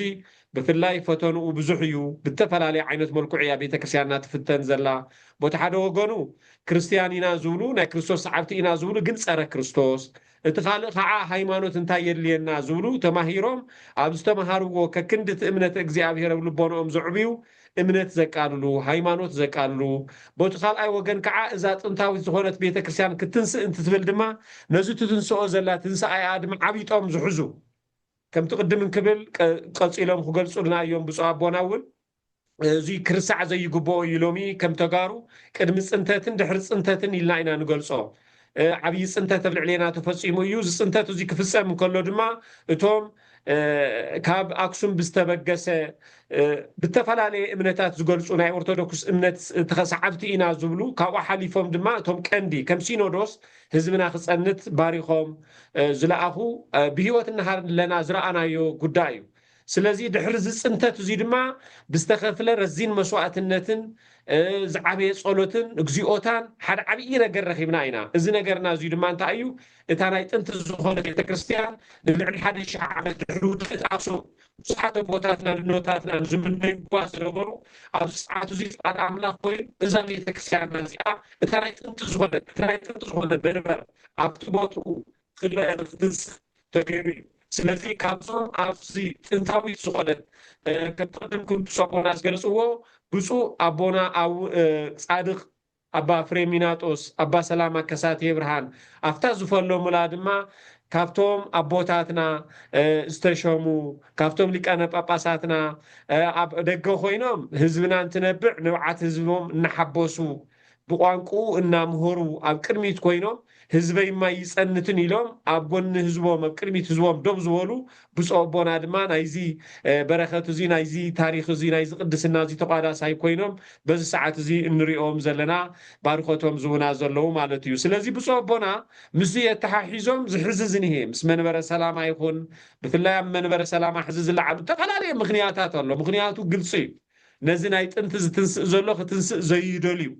ናብቲ ናይ ጥንቲ መንበርና ክንምለስ ዘይደልዩ ተመሊሶም ናብ ካልኣዋይ ፅንተት ንክንመርሕ ዝገብሩ ብተፈላለየ ዓይነት መልክዑ እንሪኦ ዘለና ህዝብና እውን ኣብ ዝተፈላለዩ ሚድያታት ዝሰምዖ ዘሎ ጉዳይ እዩ ስለዚ ናይ ሎሚ ሆሳእና ፍሉይ ዝገብሮ ነገር እንታይ እዩ ናይ ሎሚ እነውዕሎ ሆሳእና ካብቶም ዝሓለፉ እንዳተባዓሉ ዝመፁ ፍሉይ ዝገብሮ ነገር እንታይ እዩ ኣብዚ እስኪ ንእሽተው ይበሉና ብፁዕ ኣቦና ባርኮቶም ይብፅሐና እግዚኣብሔር ያኽብረለይ ሎሚ ፍሉይ ዝገብሮ መጋቤ ጥበባት ናይ ሎሚ ሆሳኢና መታወቅያ ወሪእኻ ነርካ ካብ ርእሰ ኣድባራት ወገዳማት ንውፃእን ኣቦታት ሊቃነ ጳጳሳት ባዕልኩም መፂኹም ኣኽብሩ ተባሂሉ መንበረ ሰላማ ንብዙሕ ዓመታት 100 ዓመታት ጠፊኡ ማለትስ ተወሲዱ ክብሩ ስኢኑ ዝነበረ እንዳተበረዘ እውን ዝነበረ ብካሊእ ኮይኑ ዝነበረ ሎሚ ግን ምንም መፍትሄ ርእሰ ኣድባራት ናብ ትግራይና እኳ ዘይተበረዘ እኳስ ግን እናመፁ ከም ድላዮም በብሆሳኢንኡ ንሳቶም እናመፁ ነቲ ህዝብና ሽግር ዘውፅሑ ሰባት እናመፁ በዓል የብዕልዎ ነይሮም በዓል መዓለም ሕማቕ እዩ ማለት እንተይኮነስ እንተይፈለጥዎ ቋንቋ እውን ነቲ ህዝቢ ተይፈለጡ ተይተዛረቡ ስኺሎም መፅኦም ግን ጎይተት መሲሎም ዝኸድሉ ነይሮም እና ነቲ ህዝብና ድማ ንዓኣቶም ፅቡቕ ልብሲ ለቢሶም ፅቡቕ መስቀል ገይሮም ፅቡቕ ስታይ ገይሮም ክኸዱ እንተለውስ ከምዚ ጎይታትን ፃድቃናትን መሲሎም እዚኣቶም ፈሪሳውያን እዮም ዝነበሩ ክርስቶስ ዝወቀሶም እኮ ስቕበል ዝብሉ ዝነበሩ ግብዛት እንትርፊ ስጋዊ ነገር እንትርፊ ምድራዊ ነገር ካሊእ ሰማያዊ ነገር መንፈሳዊ ነገር ዘይሓሱ ነዊሮም ቶም መፅሓፍቲ ፈሪሳውያን ልክዕ ከም ኣያ ነይራ ሕጂ ግን እግዚኣብሔር ይመስገን ግን መንበረ ሰላማ ተቋቂሙ ተቋቂሙ ተይኮነስ ተመንበሩ ተመሊሱ በርቲዑ ናይ ባዕላ ኤጲስቆጶሳት እውን ሸማ ብባዕላ እውን ትስበኽ ብባዕላ እውን ቦቦታታ እውን ትኽበር ዘለትሉ ዕለት እዩ እዚ ንህዝቢ ትግራይ ዓብይ ዓወት እዩ ዓብይ በረከት እዩ ዓብይ ውህብቶ እዩ ካብ እግዚኣብሔር ዝተገብረልና መጋቤ ጥበባት እዚ ነገሩ እዚ እዩ ዝኾነ 60 ዓመት 70 ዓመት ተቃሊስካ እውን ክትመልሶ ዘይትኽእል ዓብይ ታሪክ ይሰሩ እግዚኣብሔር ግን ኣብ ሓፂር ግዜ ገይሩልና እንኳን ተስታይ ክምልስ እንኳን ክትሸውምስ ብስሩ ክትዛረብ እኳስ ክንደይ ንክንዛረብ ቋንቋና ብቋንቋና እንኳ እታ ሰላም ድሓን ደውዒልካ ድሓን ሓዲርካ ንማለት እኳስ እንሓፍር አንደበትና ቅልፍ ኢሉ መድሓስና ናይ ካሊእ ቋንቋ ናይ ኣዴና ቋንቋ ከም ኣፍ መክፈቲና ቋንቋ ከም ዘይኮነ እንዳተፈልጠ ትግራዎቲና ንማለት እኳስ እንሓፍረሉ ግዜ ነይሩ እዩ ብደርጊ ግዜ ትግራዋየን ማለት ብጣዕሚ ብዙሓት ንፈልጦም ሰባት እውን ኣነ ትግራዋይ ኮንኩን ዝብሉ ነይሮም ሕጂ እውን ተኾነ ከምኡ ዝብሉ ሰባት ነይሮም እዮም ሕጂ እውን ኣለው እዮም ትግርኛ ክንገር ብቋንቋ ክስበኽ ብቋንቋ ክበዓል ክኸብር ዘይደልዩ ጉንብሕብሕ ጥልዕልዕ ዝብሉ ናይ 4 ኪሎ ናይ 4 ኪሎ ገንዘብ ናይ 4 ኪሎ ሽመት ናይ 4 ኪሎ ውዳሴ ከንቱ ዝደልዩ ዘለውዎ ግዜ ኢና ዘለና ብጣዕሚ እዚ ክነስተውዕሎ ይግበአና ማለት እዩ ኣብዚ ዕለት እዚ ድማ ክርስቶስ ኣብቲ ቤተ መቅደስ ዝነበረ ወርቂ ይኹን ገንዘብ ይኹን ትኡ ዝነበረ ጉሒፉ ዘውፅአሉ ዕለት እዩ እዚ ናይ ካሊእ ጎንባሕባሕ ጠላዕላዕ ዝብል ተገዛእነት ተዓሳብነት ጉሕፍና ነውፀሉ ዕለት እዩ ኢሎም ሓንቲ እዚ ትግራውነትና ነግህደሉ እዩ መለኮቶ ኣርኣያ እዩ ትግራውነትና እንገልፀሉ ኦርቶዶክሳዊነትና ነፍልጠሉ እንምህረሉ እንሰብከሉ እዩ ስለዚ ብዙሓት ተቃለስተሉ ስቕበል እንዴ ኣጋጢሙኒ እኮ እዩ ትግርኛ ከይቀድስ ተኸልኪለ እኮ እዩ ትግርኛ ከይሰበኮ ተኸልኪለ እዩ እንዴ ተምሳሓፍቲ ፈሪሳውያን እንታይ እዮም ዝበሉ ስቕ ይበሉ ዘም ደቀ መዛሙርቲ እዘዞም ተም ዘመስግኑ ዘለዎ ሰው ከየመስግኑ ይስሕነ ንስኻትኩም ተዘይተመስገድኮኒ ዘመቕባል እዚኣቶም ከመስግኑ እዮም አንቺ ቀረን እዚ ደግሞ ታሪክ ኮይኑ ንሕማቅ ታሪክ ክፅሓፍ ተዘይኮይኑ ደግሞ ይቀረን መጋቤ ጥበባትና ኩምዚ ዝመስሉ ኣለው ግን ሕጂ እውን ናይ መንበረ ሰላማ ሆሳኢና ክነቅት ሆሳኢና ይመፀሉ ብሆሳኢና ብቋንቋ ከይስበኽ እውን ሕጂ ደሪዖም ብፀሊም መጋረጃ ሸፊኖም ዝኽእሉ ብፀሊም መጋረጃ ካሊእ ቋንቋ እዩ ብካሊእ ቋንቋ ኣቢሎም በቃ መንበረ ሰላማ ከይትፈልጥ ብትግራውነቱ ከይኣምን ሓደ ከይኸውን ከይጥንክር ከይብርትዕ ናይ እግዚኣብሔር ህዝቢ ንከይኸውን ዝፅዕሩ ሰባት ኣለው እዮም ኮይኑ መሰለ ስለዚ እንታይ ይኸውን ዘለዎ እዚ ብኣጠቃላይ ንሕና መኒና እዚ ንሕና ናይቶም ቅዱሳን ኣቦታትና ናይቶም ቁኑዓት ምስ እግዚኣብሔር ዝራኸቡ ናይቶም ካብ ሰማይ ካብ ሱራፌል ካብ ኪሩቤል ምስጋና ዝሰምዑ ኣቦታት ደቀሙ ኢና نزيقون يتاب حجي مكران تهلو انت تأميو انت تصوموا انت عرقوا انت تأصروا انت تقرفوا امنتهم زي يلقطوا تاريخهم زي يلقطوا بهايلهم زي يرسعوا حل يوم عقبوا من زي صلحنا ولدنا بوتاتنا كبري صحيهم كم سقولوا مدلية تفضل ازيو علن نقوله حيزم الله سلازم مسيهم تحجزني ولو دقن يسقع انا بقى كيرسعوا እምነቱ እንዳለወጠ ባህሉ እንዳለወጠ ቋንቋ እንዳለወጠ ህዝብና ይፈልሰል ሕይወን ምን ሽግታለ እንዴ ካብ ጉዲ ዝኸፍእ መከራ ይነበረን ካብ ግራይ ዝኸፍእ መከራ ይነበረን ብድሕሪኡ ግን ብዙሕ መከራ በፅሕዎም እዮም ቦታትና ቆርበት ተይቀረየ ናይ ዓራት ምራን ዓራት ተይቀረየ ፈቲሖም ኣብሲሎም ተመገቡሉ ግዜ ነይሩ እዩ መፀላእትና ንሕና ዘይንምሃሩ እዩ ቀቲሎምና ንዋይ ቅድሳትና ቅርስና ወሲዶም እዮም በመኪና ወሲዶም እዮም በፍራስ ወሲዶም እዮም በእዱክ ተይቀረየ ጽዒኖም ወሲዶም እዮም እዙይና ከነቆረ ዘለና ሕጂ ድማ እንታይ ይኸውን ዘለዎ ናይ መንበረ ሰላማ ህግን ስርዓትን ስርዓተ ቤተ ክርስቲያንን ናብ ሕድሕድ ኣጥቢያ ቤተ ክርስቲያናት ክወርድ ኣለዎ ኣይወረደን መጋቢ ጥበባት ኣብ ጥቃ ኣክሱም ኣከባቢ ዘሎ ኣብያተ ክርስቲያናት ገጠን ኣብያተ ክርስቲያናት መምርሒ ኣይወረደ بناي قدم مايتن يتقما ناي 4 دقيقه كيدكا تاخصم وصيخا ناي قدم مايتن بمحارኛ مايتن يتقما ስለዚህ ተመምርሒ አይ ወረደን መምርሒ ክወርድ بعدنا ክንሕልዎ ተስተዋህበና ጸጋ አምላክ መከራና ሪዑ ማንነትና ዝሃባ መንበረ ሰላማ ቤተክርስቲያን ጥራይ ኮልተን ዓብድያ منافقان او لمنتاي كريستيان كوينومس مسجد كون منتاي يسرح وقسم تጨቂኖም ዙልና አለው ሙስሊም ሕዋትና ወን ተቀድስት ቦታ ታናይ ክርስቲያን ቦታ ዘይጠፈስ ንምንታይ አባይ ተሰርሐ ዙሉሉን ነው እዮም ማለት እዩ ስለዚህ ትህዝና ክፈልጥ ኣለዎ ሆሳዕና ማለት ሕዚ አድሕን ማለት እዩ መድሓኒት ማለት እዩ መድሓን ማለት ንዓልካ ድሕን ከኻ ንኻሊእ ክትድሕን ትኽእል እሞ እዚ በዓል ዓብይ እዩ ትፍልይ ዝገብሮ ግን ሕጂውን እንኳን ታብ ትግራይ መላእ ትግራይ ታብ ካሊ ዓዲ ውን ታብታ ኢትዮጵያ ውን ታብ ካሊ ደቡብ ድዩ ምስራቅ ድዩ ሰሜን ድዩ ይመፁ ካብ ኤርትራ ውን ዝመፁ እና ሙስሊም ዘኽብርዎ ዘለሙ ብፍላይ ካብ መላእ ትግራይ መፁ ከኽብርዎ እንተለው ትኽብራ ንሓልዎ ኣነ ውዚ ክዛረብ ዝኽእል ንታ ናይ ርእሰ ኣድባራት ወገዳማት ኣክሱም ጽዮን ክብራ ከንእሱ ዝፅዕሩ ብዙሕ ሰባት ኣለው ካህናት ኮይኖም ሊቃውንት ውን ኮይኖም ተማሊ ሓደሚ ተዓመት ውን ዘይገበረ ቤተ ክርስቲያን ውን ርእሰ ኣድባራት ወገዳማት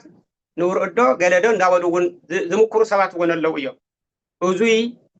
ክንነግሮም ይግበአና ስሕተቶም ክንነግሮም ይግበአና ንሳ እያ ርእሰ ኣድባራት ወገዳማት ኣክሱም ጽዮን ቤና እያ ሕጂ ግን ስኺሎም ታሪክ ዘይፈልጡ ወይ ኮነ ኢሎም ኣምትኸፍልጡ ናይ መን ልኡኻትኩም ዝኾነ ይፈልጥን ንውረድ እንዳወሉ በቦታ ሾም ኣለው ርእሰ ኣድባራት እንዳወሉ ይስይሙ ኣለው እዙይ ውን عقب كانوا لهم يقبلنا تاريخنا بعدنا ينطفئ خبل وجني حزبي دكاي تاريخنا ينطفئ تاريخنا تحلينا يوئنا نخبر بعالم ون فلات بعالم ون نخبر ما حدرز صيون كوينا نايتاوت صيون تنورلو منبرا ابانا كوينو نعالم يقوحنا يون يا فالتنا يون انا حد خطيقم كلخمس እግዚአብሔር ንሙሴ ዝሃቦ ህግ እኮ ኣብ ትግራይ ኣክሱም እያ ዘላ ኸልከ ድያ እየብሉልን ሓደ ኮይና ሓደ እንተ ኮይና እግዚአብሔር ምሳና ኣሎ እግዚአብሔር ናይ ሓድነት ኣምላኽ እዩ እግዚአብሔር ናይ ፍቕሪ ኣምላኽ እዩ እግዚአብሔር ቅዱስ እዩ ትሑት እዩ እግዚአብሔር ተዓዛዝ እዩ ሎማዓንቲ ሰብ ኮይኑ ትሑት ኮይኑ መፅኡ ንዓና ተዓዛዚ ምዃኑ ከንኸርኤና እዩ ብዙሓት ንሓደ ንሓሙሽተ ሽሕን ክንደዩ ታህግ ዝተዋህበሉ ጀሚሩ ታብ ሙሴ ጀሚሩ ዘሎ ዘመን ክሻዕ ክርስቶስ ብዙሓት ሊቃነ ካህናትን ብዙሓት መስዋእቲ ኣባጊዕን ኣጣልን ኣላሕምን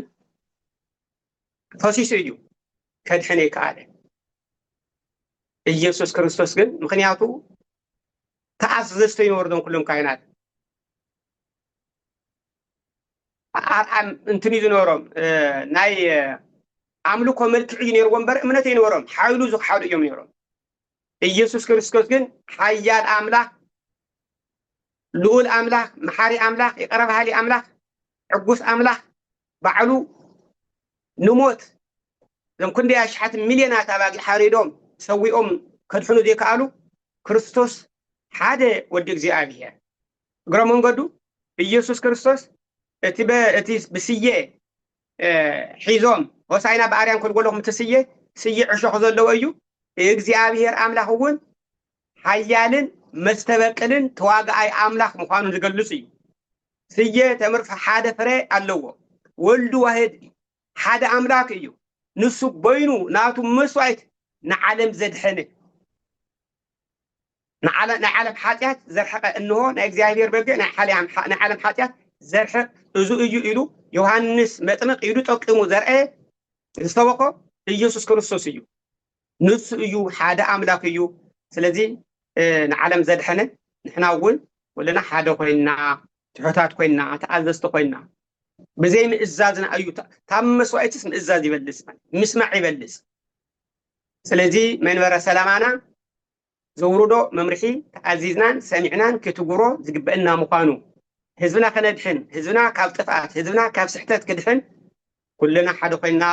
ነኽብር ሆሳዕና ብዓመት ሓደ ግዜ ተኮነስ ኢየሱስ መድሓኒት ንዘለኣለም እዩ ሓደ መዓልቲ ዝተሰውአ ንዘለኣለም እንዳተስኦ ዝነበርን ዘድሓነን እናድሓነን ዝነበርን እዩ ስለዚ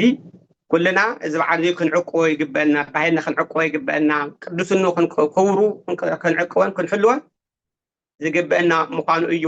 መልእኽቲ ከመሓላልፍ ዝደሊ ክወግሕ እዩ እቲ ሽግር ዝኒ ሕጂ ክወግሕ እዩ ክነውግሖ ንኽእል ድማ ናተይን ናትኻትኩም ኩልና ተጋሩ ኩልና ሓደ እንተኮይና እዩ ህዝብና መከራ ኣለዎ ህዝብና ይነብዕ ኣለዎ ህዝብና ናይ ህዝብና ንምዓት ክሕበስ ዝኽእል ናትና ሓድነትን ናትና ምርድዳእን ምትሕዛዝን እዩ እናሃለወና ብፍላይ ኣነ ውዲ ከብሎ ዝኽእል ሕጂ ባንኪ ተዓፂው መንግስቲ ዓፂናስ ሃፍቲ ዘለዎም ሰባት ሃፍቶም መውፅኦም ብ10% ትራንስፈር ምግባር 10% እንዳኽፈሉ ዋ ደቀይ ፀላእትና ታውሲፍታይ ደገይሮም እዮም እዚ ብመጽሓፍ ቅዱስ ኢንተረስ እቲ ሓራፃ መዝሙር 14 ተርእናዮ بحارات زي لك من أبدبر إخزيابير من ينبر أبدون قال إخزيابير من ينبر أبصلال إخزيابير من ينبر يتبو قنع من قد زخير يتين حوز فكر يتين نبصايو زي قيم يتين نبصايو بحارات زي لك كمزي زقبر نزل أبصلال إخزيابير أبدبر إخزيابير ينبر يبلنا مسمور داود 14 من الوقت بقنا 15 أبتقراينا تقصيت دنيا دومي جنزو وسيو ميت توجه 10% أفتزي ولا أفتزي ولا مسكا مقدار أقويني يزي ناد حاتيات يبي مسحات قدوسنا يزيون نزي عفو خفيتو كنا جرن خجلسن زخالة ممهر عيران تم إمانان تفهم يوم زدولي يفلتون نعاتم حاتيات خونو ما يخدن نحنا قلنا نهزنا بزي ممحرنا حاتيات خونن أيو حاتيات مقانو مؤمن نقنم هرمي قبئنا تملكاتا زور الدقلو تم هفتا موتون يصدقلو زور بحلو كاب እግዚአብሔር ጸጋ ዝረኽብሉ ክኸውን ሆሳዕና መድሓኒት ማለት ዝብል እዩ መድሓኒት ንሱማ መድሓኒት ኣይከሓድን ንሕና ከደቅት መድሓኒት ኮይና ንህዝብና ኣድሕና ዶ ህዝብና ዶ ካብ ሞት ኣድሕና ህዝብና ዶ ካብ ጥሜት ኣድሕና ህዝብና ዶ ካብ ዕርቃን ኣድሕና ህዝብና ዶ ካብ ቁርን ፀሓይን ዶ ኣድሕና ህዝብና ዶ ካብ ድንኳን ውፅና ናብ ገዝኦም ዶ እቲና እዮም أوزين تجرنا مدحانيتنا نهزنا أوزين تجرنا مدحانيتنا نعدنا أوزين تجرنا مدحانيتنا نعلم أقول دقلوا الإخزيابير نبهال أوزيو نعمت جنزو كويو أفتبيت أقولك الدردير وكويو بمتى أخذ قبرت الله خازير وق فيدوي هوسعنا معلت يوتي أب مقرا أنت يكون التاريخ ذي نقول يا مقرا نعرف قيلو تي خستاي عبي سلز قنا تاريخه تخفي لي ينبري هوسعنا معلت يو تبيت بقدس الصريح عاوزي أرحق كزور كله بتعال أفتح العدد قفتا جلجل تقميت كزور كله أقول ترى عايز نعمل كوزي ولو نهينيك دي نايترفي بقى إخزيابير زي يخبروا له بقى أنا إخزيابير استرسع له عملوا كوز استرسع له صلوا استرسع له خوي نور إيبو نيابوي جزا بيت ናይ ጸሎት ቤት ተባሂሉ ይጽዋዕ ናይ ለያው ምሕቢ ይግበርኩሞ ትርጎድ ኣለኹም ናይ ለያው ሊብነት ማለት ኣታሊልካ ሰሪቅካ ኣሽኻ እትርከቦ ማለት እዩ ንሽታ ገንዘብ ሂብካ ናይ ገዛ ካርታ ትሕዝ ኣብ መዓልቲ ዘተመልስጎ ኣብ መዓልቲ ስለዘይመለስካ ወሲድካ ኣለ ሓደ ግዜ ሽዑ ተለቅሖ ሰብ ክመልስ ተመፀ እኳ ኣብ ገዛ የርክቦ ነቲ ሰብ ምክንያቱ እታ መዓልቲ ክሕልፍ ምንቲ ሞ እታ ገዛ ክወርስ ምንቲ ዓቤት ክንደይ ታክትኸ ይስራሕ ካብዚ ኣርሕቑ ተደርዲርዎ ዝነበረ ጠረጴዛ ኣፍረሶ ከምኡ ዝነበሩ ተዋጋእቲ ቀራናት ኣውፅኦ ብወሳኢና መዓልቲ እዩ ወፂ እግሮ መንገዱ እሞ መድሓኒት ምኳንና እነረጋግፆ ንህዝብና መድሓኒት ተኮይንና ንህዝብና ካብ ሞት ተትሪፍና ካብ ጥሜት ተትሪፍና ከም ተዓንቶ ዝልክዎ እዩ እዚ እንተጌርና ባህልና ዓቂብና እምነትና ዓቂብና ሃገርና ዓቂብና ማለት እዩ እሞ እዚ ቅዱስ እዚ ከይጠፍእ መንበረ ሰላም እውን እዚ ኣብኡ እውን ጥፋት ኣይጠፍእን እዩ ከምኡ ክንብል ከለና ሕጂ ሓደ ሰባት መንበረ ሰላማ ከፍርሱ ናይ በዓልትና ሰባት ከይቀረዩ ዝፅሕፉ ሰባት እኒው እዮም ናይ እንታይ ክብሎም እየ ሞ ናይ ፀላኢ መልእክተኛታት ኮይኖም ማለት እዩ ህዚ ታዩ ኣብ ሜድያ ስለተዛረቡ ህዚ ኣብ ሚድያ ዝዛረቡ ሰባት ስሕት ዝኾነ ነገር ህዝበይ ክሰምዖም ይብልካን ካብ ፀላኢ ዝተነገረካ ክትኣምን ይብልካን ከምዚ ይበሃለሉ ሓቂ ኢልካ ታትዋን ኢኻ ትምንጭ ክትገብሮ ትኽእል መንበረ ሰላማ ዝገበሮ ማንም ይገብሮ መንግስቲ እውን ይገብሮን ሃብታማት እውን ይገብርዎን ንምንታይ መንበረ ሰላማ ካብ ዝቋቋም ተይተቋቋመ ጀሚሩ ኣንበጥ ኣብ ዝመፀሉ ግዜ ነበረ ኣብ ዝነበሩ ባዕደገ ዘለዉ ካህናት ተይቀረዩ ኣቦታት ኩሎም ገንዘብ ዋፅኦም ሰይድሉ መንበረ ሰላማ ምስ ተቋቋመ ድማ ኣብ ፀገም ዘሎ ክንደይ ሚልዮናት 100 ሚልዮናት ዝቁፀር ረዳእታ በብቦትኡ እናኸዱ ንነዳዲ ተየቕረዩ ንማይ መግዝኢ ንምግቢ ንዕለት ምግቢ መብልዒ የቅረየልና ኢሎም ኣባፂሖም ህዝብና ኣድሒኖም እዮም ኣቦታትና ማይ ንዝፀመ ዝተደፍነ ዝተባላሸወ ሰሪሑ ልዕሊ 239 ከባቢ ማያት ቁዕሉ ናይ ክንደይ ሚልዮናት ገንዘብ መንበረ ሰላማ ንባዕሉ እንተይሃለዎ ንህዝቢ ንቀደም ህዝቢ ይሃሉ ህዝቢ እንተሃልዩ መንበረ ሰላማ ከሉ ዝግበኦ ኢሉ ክንደይ ሓገዝ ገይሩ እዩ እናለመነ ናይ ባዕሉ ነርጎት እናለመነ ሕጂ እውን ሕንፃ ጀሚሩ ኣነ እንኳስ ካብ ሰሜን ኣሜሪካ እኳ ዝኸድስ ክንደይ ሚልዮናት ከም ዝኾነ ይፈልጥ እዩ ኣብ ዛባና ሃገረሰብ ኮስኳት ልዕሊ 10 ሚልዮን እውን ከይደሎ ማለት እዩ ካብ ማእኸል እውን ከምኡ እዩ ካብ ምዕራብ ኣሜሪካ እውን ከምኡ እዩ ስለዚ እዚ ናይ መን እዩ ተተባሂሉ ናይ መንበረ ሰላማ እዩ ቦቦታት ኩሉ ዝኸይድ ዘሎ ዝወሃብ ዘሎ ናይ መንበረ ሰላማ ምዃኑ እዚ እቲ ህዝቢ ክፈልጥ ኣለዎ ማንም ገይርዎ ዘይፈልጥ እንኳን ንቤተ ክህነት ንመንግስቲ እውን ከቢድ ዝኾነ መንበረ ሰላማ ሰሪሕዎ እዩ ታእያ ግን መንፈሳዊት ስለ ዝኾነት ቤተ ክርስቲያን መንበረ ሰላም መንፈሳዊ ተቋም ስለ ዝኾነ ውዳሴ ከም ስለዘይብል እዚ ገይረ እዩ እዚ ገርና ክንዚ ይብና ስለዘይብል ኣብ ሚድያ ወፂኡ ስለዘይዛረብ እዩ እምበሪ እዚ ህዝቢ ክፈልጦ ስለዝደሊ እዩ ምክንያቱ እንታይ እዩ የማን ኢድካ ትሰርሖስ ፀጋማይ ኢድካ ኣይትርኣዩ ትፍለጦ ስለዝብል እዩ እምበር መንበረ ሰላማ ዓብይ ተቋም ንህዝቡ ዝቆመ እዩ ቤተክርስትያን ጥራይ ተኾንስ ዓዲ እውን እያ መንበረ ሰላማ እሞ እዚ ህዝቢ ምንቲ ክፈልጦ እዩ ወፂኦም ስኺሎም ዝዛረቡ ሚድያ ሰባት ኣብ ሚድያ ወፂኡ ዝዛረቡ እኮ ክርስቲያን እዩ መንፈሳዊ ክበሃል ይከኣልን ደቃይ ኣይ በዓሉ ዘፀድቕ ኣነ እዚ ይፈልጥ እየ ኣነ ህገ ቤተክርስትያን ሕሉ ይፈልጥ እየ ቤተክርስትያን እዩ ዓብየ ቤተክርስትያን ኮይንካ ኣብ ሜዳ ኮይንካ ኣይኮነን ብሕዊ ኢኻ ትገብሮ ብሕዊ ፀሊ ብግፂ ከፍለካ እየ ብሕዊ ፆም ብግፂ ከፍለካ እየ ብሕዊ መፅት ብግልፂ ኣብ ቅድሚ ቅዱሳን መላእክቲ ኣብ ቅድሚ ኩሉ ህዝቢ ዋጋ ከረክበካ እየ እዩ ዝብል ገዛኻ ዕፆ እዩ ዝብል ወይታና ኢየሱስ ክርስቶስ ኣብ ናይ ማቴዎስ ወንጌል ምዕራፍ 6 ማ እዚ እዩ ስለዚ ዓብይ በዓል እዩ ሆሳዕና ማለት እዚ እዩ ንዓቅቦ ንሓልዎ ነኽብሮ እዚ እንተኮይኑ እዩ እቲ በረከት ክንረክብ ንኸውን መድሓኒትነቱ ኣነ ብልዒልና ክግለፅ እሞ ተሓንቶ ንብለዘና ጎርጎርዮስ ዝበሎ ዓብይ ተኣምራትን ሓይልን ዝገበረ ኣምላኽ ሕጂ እውን ኣብ ልዕሊ ሃገርና ናብ ልዕሊ ዝናን ሓይልን ተኣምራትን ንክገብር ናትና ናብ እግዚኣብሄር ምቕራብ እዩ እሞ እዚ እየ ክብል ስለዝሪ ዝተባረኸ በዓል ሆሳዕና ይግበረልና ኣሜን ኣሜን ብፁዕ ኣቦና ብሓቂ ባርኾቶም ይብፅሓና ብዙሓት ኣርእስትታት እናልዕልና ኢና ተመልከትና እውን ኣብ ቀፃሊ ብፁዕ ኣቦና እውን ናብ ዝተፈላለዩ ኣገልግሎታት ውፅእ ብምባል ሰፊሕ እዩ ኣብ ደገ ዘሎ ብፍላይ ወፃእ ዘሎ ህዝበ ክርስቲያን ኣብያተ ክርስቲያናት እውን እግዚኣብሔር ተመስገነ ይኹን እናበዝሓ እየን እቲ ኣገልግሎት ስፍሕ ስለ ዝብል እምበር ብግቡእ ዝኾነ ካብ ኣቦታትና ልሳን ከምቲ ቅድም ክብል ብፁዕ ኣቦና ባርኮቶም ይብፅሓና ዝገለፅዎ ካብ ኣቦታትና ንሓቶ ሕቶ እውን ክንሓትት ንኽእል ኢና ንኩሉ መልሲ ኣለዋ እዩ ቤተክርስትያን ስለዚ ኣብዚ ሰዓት እዚ ከምዚ እንሪኦ ዘለና ጉዳይ ስለ ዝኾነ ንሕና ከዓ ካብ ሓዊ ዝወፃና ህዝቢ ኢና ብሓቂ እቲ ሓዊ ንሱ ድማ ካብ ከሊእ ኣይኮነን መፂና ብፍላይ ከምቲ ዝበልዎ ናይ 4 ኪሎ ወይና ኢትዮጵያ ሲኖዶስ ተባሂሉ ዝፅዋዕ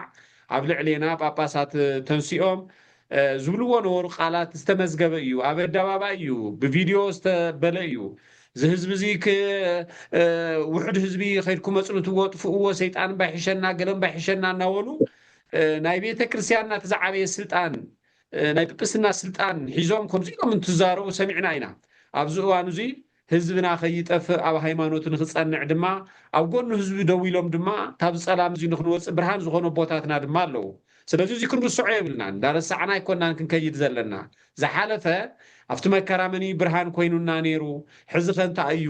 ነገራት እውን ትንርኢ እንተለና እውን እናተመኻኸርካ እናተዘራረብካን እዩ መንበረ ሰላማ ማለት ናይ ተወሰኑ ጳጳሳት ጥራሕ ኣይኮነን ናይ ተወሰኑ ካህናት ኣይኮነን ናይ ኩሉ ህዝበ ክርስቲያን እውን እዩ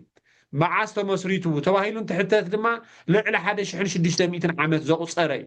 ሓድሽ ምስረት ኣይኮነን ተመስሪቱ እቲ ዝነበረ መንበር እዩ ዝትንስእ ዘሎ ስለዚ እዚ ናይ ፀላእትና ሽርሒ ብግቡእ ጌርና ክነፅንዕ ኣለና ፀላእ ዝበሃል ኒሄ እዩ ኣብዚ ዓለም እዚ ንክርስቶስ እውን ፀላእቲ ነይሮሞ እዮም ብዛዕባ ፀላእ እንትውጋዕ እቲ ቅዱስ መፅሓፍ እውን ስለ ዝብለና እዩ ክርስቶስ ናብ ሆሳዕና ተዓቱ ከምቲ ዓንቶይ ብፀቦና ዝበልዎ ግደፉ ዝብሉ ፀላእቲ ነይሮም እዮም ሕዚ እውን ፀላእቲ ኣለዉ እዮም እቲ ፀላእ ከዓ ኣብ ሰብ ሓዲሩ እቲ ርኩስ መንፈስ እዩ መቸስ ሰብ ንቅድስና እዩ ተፈጢሩ ስለዚ እቲ ዓድና ዝተባረኸት ተቀደሰን ንብሎ ዘለና ድማ እቲ ብርሃኑ ንተግራወት ጥራሕ ኣይኮነን ንኩሉ እዩ እቲ መሰረቱ ግን ኣብኡ እዩ ስለዚ እዚ ብርሃን እዚ ከይትንስእ እዚ ብርሃን እዚ ከየብርህ ኣብቲ ናይ መወዳእታ እዋን ግዲ ኮይኑ እቲ ፀላም እውን ከምኡውን ይሄ እቶም ነዚ ነገር እዚ ክዓብጡ ዝለዓሉ እውን ከምቲ ንሪኦ ዘለና እዩ ንሕና ግን ንበርትዕ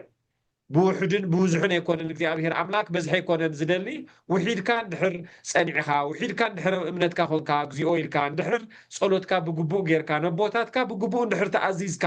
ስርዓትን ሕግን ቤተክርስትያንን እንተኽቢርካ ኣብ ውሕዳት ሓዲሩ ተኣምር ዝሰርሕ እዩ እግዚኣብሔር ኣምላክ ብ12 ሃዋርያት ዓለም ሙሉእ ዘምሃረ እዩ ሞቲ ቅዱስ መፅሓፍ ዝብለና እዚ እዩ ብፀቦና እውን እተዛረቡና መፅሓፍ ቅዱስ መሰረት ገይሮም እዮም ብፍላይ ኣብዚ ክቡር በዓልና ሆሳእና እዩ ቀፂሉ ዘሎ ድማ ካልኦት ኣርስታት ድማ ቀፃሊ እውን ብፀቦና እናተረኽቡ ከምዚ ኣስተምህሮ ክውን ህዝቦም ድልው እዮም ጥበብ ይብርህ እውን እቲ ዕላማና ንሱ እዩ እቲ መበገሲና እውን ንሱ እዩ ብፍላይ ዝመንበርና እዚ ናብቲ ዝድለ ብራኸ በፂሑ ኣሎ ካብዚ ንላዕሊ ድማ ካብ ትግራይ ሓሊፉ ስቶም ካልኦት ዘለዉ እውን ተረዲኦም መንበርና እዚ እዩ መሰረትና እዚ እዩ ኢሎም ከምቲ ዝነዓቑ ኩሎም ኣባሳእን እግሪ ክመፂኦም ክሰግዱ እዮም ዝብሎም መፂኦም ክሰግዱ ክንስሑ ክምለሱ ዳኣ እምበር ኣቦታትና እውን ከምቲ ክፋእ ዝገበርዎ ክፋእ ግበሩ ኢሎም ክሳዕ ሕዚ ኣብ ሚድያ ወፂኦም ዘምሃሩ ወይ ዝሰበኹ ኣቦታት እውን የብልና ናብ እምነትኩም ፅንዑ ኣብቲ ሓቂ ደወሉ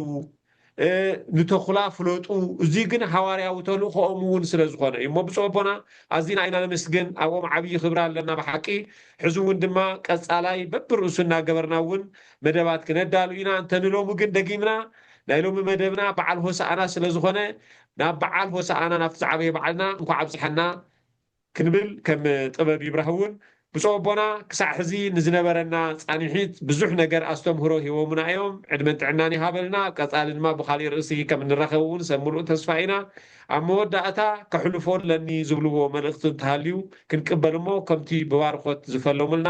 ብባርኮት ድማ ክዛዝሙልና ብክብሪ ንዕድም ብፀቦና እግዚኣብሔር ኣኽብረለይ መጋቤ ጥበባት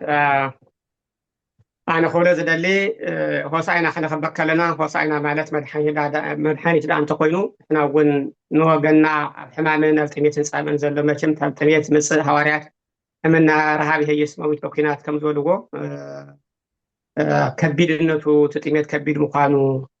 እምነትካ ዘልውጥ ማንነትካ ዘልውጥ እዩ ጥሜት እሞ በዓል ሆሳዕና ክንኽበክ ከለና መድሓኒትነቱ ተረዲእና መድሓኒት ዘድልዮ ኸ ንመን እዩ ንዝሓመመ እሞ ንሕና ድማ መድሓኒት ኮይንና ነቲ ዝጠመየ ህዝብና ክነካፍል ሓደራ ክብል ዝደሊ ለብዘበን ሎሚ ዘመን ዛክረምቲ እዚኣ ዘመም ድንኳን ዘለዉ ወገናትና ኣብ ኣንተ ኸሪሞም ብሂወት ኣይንረኽቦምን كليوم نقور عدو كنبرنا أي خير سلزي نزياتهم تخونن أبوتهم زعاتوا لمن قدي تزي كوين دما እግዚአብሔር ወዘሎ ዝኸውን ብጥሜት ከይሞትና ብትዝሃበና ጸጋ እናተካፈልና ካብ ጥሜትን ጻምን ክነድፍኖም ክረድኦም ሆሳዕና ምኻርሲልካ ወፂኻም መዝሙር ዘሚርካ ሽልማት ርኢኻ ትርኢት ርኢኻ ምኻርት ይኮነ ዝረአይ ህዝበልና እትረአ ኣዶለና ዝረአቦለና ዝረአዩ ህፃናት መንእሰያት ዝሞቱ ዘለው ኣለውና ንዓት ትርኢትና ዓይንና ንሪኦሉ ሕጂ ንዓቶም ክኸውን ንዓቶም ክነድሕን መድሓኒትነትና ትግራውነትና ኦርቶዶክሳዊነትና ክረጋገጽ ኣለዎ በዙ እዩ ዝረጋገጽ የዝብል ሓደራ ኩልና ኣነ ታባይ ጀሚሩ ማለት እዩ እዚ እዩ ክብል ዝደሊ ካሊእ ያው እዚ እንተኮይኑ እዩ ሓድነትና ክጠናኸር ኣለዎ ክብርትዕ ኣለዎ ንእሽተይ ነገር ከፋላለየና ይውልን صباح نوصل لنا لومي أنجب قبل زخون قداي سلزلنا عب بهراوي ما ننتنا حاد خنكون ناي كالي مسارحي خين خون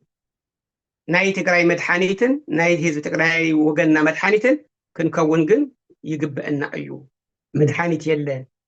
ترانسبورت يلن مقعز يلن جنزب كاب تخاجب بنك موسى أي تخالن دحيمك دموسك ورحاوي مسألة يزول كاجو تعاصيكو أيو وزين نارئها بتنتن أيدلن بحط أنا خطقال انت لخو هزوي سمعن انت خوينك حادنتك تنكر أماننتك أي تدرادر أماننتك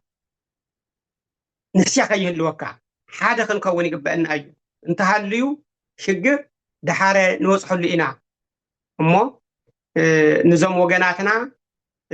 كنردقهم زم قرعو زي تمهرو علميهم كي حلق زي تمهر هزبي انت هاليو عديت عبنيا لتمهر تولد خل اللوغو سلذي كنمهرهم يقبأنا تزهبنا هافتي نعدي متقمي نكزيابير محقوش خنقوري يقبأنا بزوح مليونات تسقيلوا ببانك تأكيو هزينا تفنت حقوينو هلينا أنا نصاي يخونن بإግዚአብሔር وانت حتى تينا خبل يوم زدلمو وساينا خنا خبرك لنا نعاتهم جليس لنا نرأيهم تمسقومات خبل يزدلي وساينا وندا مسايو لما عمتي وساينا يلو جيتا بمسقانا آتيو نتصبحيتو بخيال نتعد بخيال لا يبل سوسينو عملها سوسة أمري يوم سلامكي انت تفلت إنه يروس سلامك نيرو يو لوم إيو نيرو حزو إيو نيرو انت تفلت إنه يروس كبرك حجي إيو نيرو انت تفلت إنه يروس سلماكي انت تقول جزيه شقنا خيزر قول جزيه كأسرات كيف تفتح له جزيه حزو إيو نيرو عاي فلتكن سلامك يوم سلامك تفسي بهزوي سلامك خمس بهزوي خير تحقوش كتنبري نتي مدحانيت هو ساعنا خطفلت يقبع أزو إيو مو باتقالاي أزي خنقبر دم أخلنا أملاخ يردأنا أملاخ يحجزنا مكرهم يأخلكم يبلنا حدنتنا نخنصنع بأمانتنا خنصنع እግዚአብሔር ቅዱስ ፈቃዱ ይኹነልና ወሰባት ለእግዚአብሔር ዘተባረከ ዝተቀደሰ በዓለ ሆሳዕና ይግበረልና ዝሓመሙ ይምሓረልና ዝሞቱ መንግስተ ሰማያት ይውርሰልና እዚ ክንገብር ኩልና ድማ እግዚአብሔር ብቁዓት ይግበረና ኣእምሮና ይክፈቶ ልቡናና ይክፈቶ ኣምላኽ ወሰባት ለእግዚአብሔር